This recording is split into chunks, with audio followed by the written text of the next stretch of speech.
Greetings folks, and welcome to another episode of Battle of the Bits here on 8/16/32-bit. I'm Rob, and today we are looking at the Sega game Alien Storm. Now, let's get a little bit of background information in here first. So, Alien Storm is a 1990 arcade machine from Sega that was released on their System 18 hardware. Now, the System 18 hardware was basically a supercharged version of their much more famous System 16 hardware. It had some extra graphics capabilities and some extra sound capabilities on there, and for some strange reason it also used the same VDP as the Sega Mega Drive did.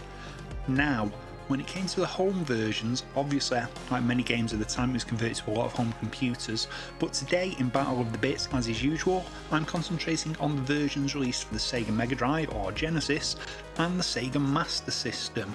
Now, there were a couple of differences, but we will get to those when we look at the games themselves.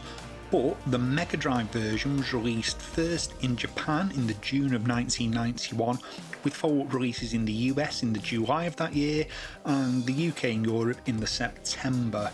Following that, in the October of 1991, the Master System version got its release in Europe.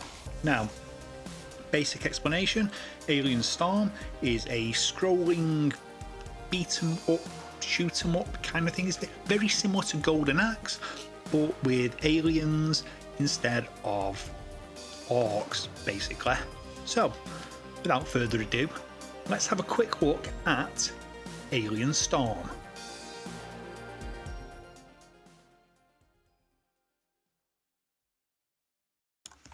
So, as you can see here, we're starting off with the Sega Mega Drive and Genesis version, which was the first of the home conversions released. Now, strictly speaking, this isn't a home conversion. The game was substantially rewritten and restructured for the Mega Drive, so the levels are slightly different, there's a slightly different flow to it, so it's more of a reimagining rather than a straight arcade conversion. However, it is still very, very recognisably Alien Storm. You select one of the three characters, a male, a female and a robot, and you start killing aliens with your unique shooting them on the ground laser electric weapon. Now, this is quite an early Mega Drive game really, you know, certainly for Western releases, and it looks pretty good. As I said in the intro, it's very similar to Golden Axe, and to be fair, it kind of looks like the entire game was based off the Golden Axe engine. Everything about it has a very similar look. Now, these side-scrolling levels are relatively good. As you can see, you've got a special move here which you did not have in the arcade game, and once you sort of work out your relative positioning to the enemies in terms of utilising your weapons, you can dispatch them pretty quickly. Getting in the wrong spot, however, makes it a touch more difficult. Now, it does break these side-scrolling levels up with these really quite enjoyable sort of Operation Wolf type levels. You know, you go into various buildings, you shoot monsters as they come at you from sort of the back of the store and the front of the store. Some will pop up suddenly at the front. It's a nice breaking pace, and to be fair, the Mega Drive does this pretty well. It handles quite well on the old joypad compared to some games that use this perspective for the full game itself. And yeah, it's generally a fun game. The levels are sort of short, bite-sized chunks, and they don't outstay their welcome. As I said, it's a fairly early period Mega Drive game. I think it looks pretty nice, all things considered. Sound, I think, is a little bit lacking for me, but it plays well, and that's what's important.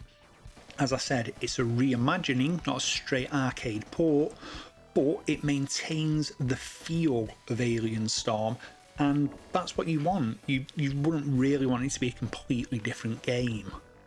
So, having looked at this 16-bit version, let's go and take a look at the version that was released for Sega's 8-bit console shortly thereafter.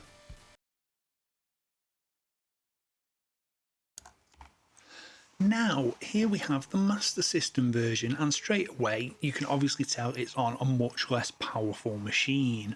However, This is a much more accurate conversion in that it has the exact layout and structure of the arcade version. So you are getting Alien Storm. Now, it plays perfectly well. I mean, it's an 8-bit version of a 16-bit arcade machine, but it plays like you would expect Alien Storm to play. There are differences, obviously. It's not as excitingly fast as the Mega Drive or the arcade versions, and obviously, as you can see, the graphics are somewhat downgraded. However, I think it does a pretty good job. You know, it's an early 90s Master System game, and it took what was quite a big arcade machine. You know, the System 18 was quite powerful hardware for the time, and it down converted it onto a Z80 based system with a limited power and a limited amount of RAM. And, you know, if you'd have got this as a kid, you wouldn't have been disappointed. It's a quality arcade conversion. I prefer it to the other 8-bit home computer versions that were available at the time on machines such as the Sinclair Spectrum and the Commodore 64, and I do think it compares favourably to the Mega Drive version. You know, yeah, it's not as colourful, it's not as musical, but hey, everything's here. Yes, everything, even the into the screen levels like this bit. Now, obviously not quite as advanced as the Mega Drive version, with enemies jumping backwards and forwards and dropping in from the ceiling, and obviously much simpler looking graphics, but it's enjoyable.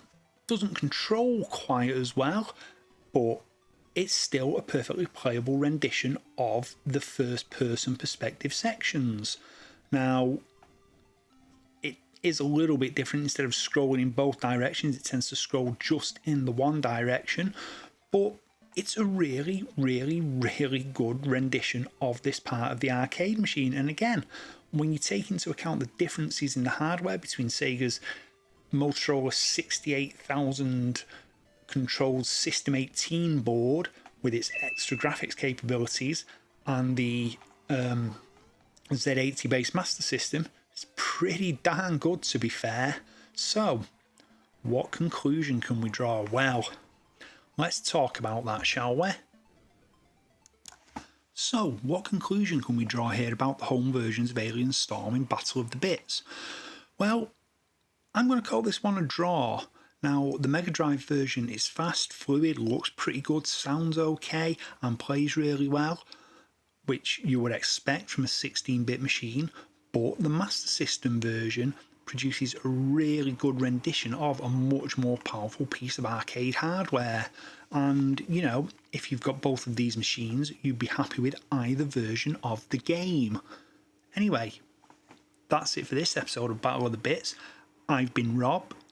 If you've enjoyed this content, do hit the like button, hit the subscribe button if you've really enjoyed it, and if you really, really, really like my videos, ring that bell so you can get notified of any upcoming videos, and I will see you on the next one. So long.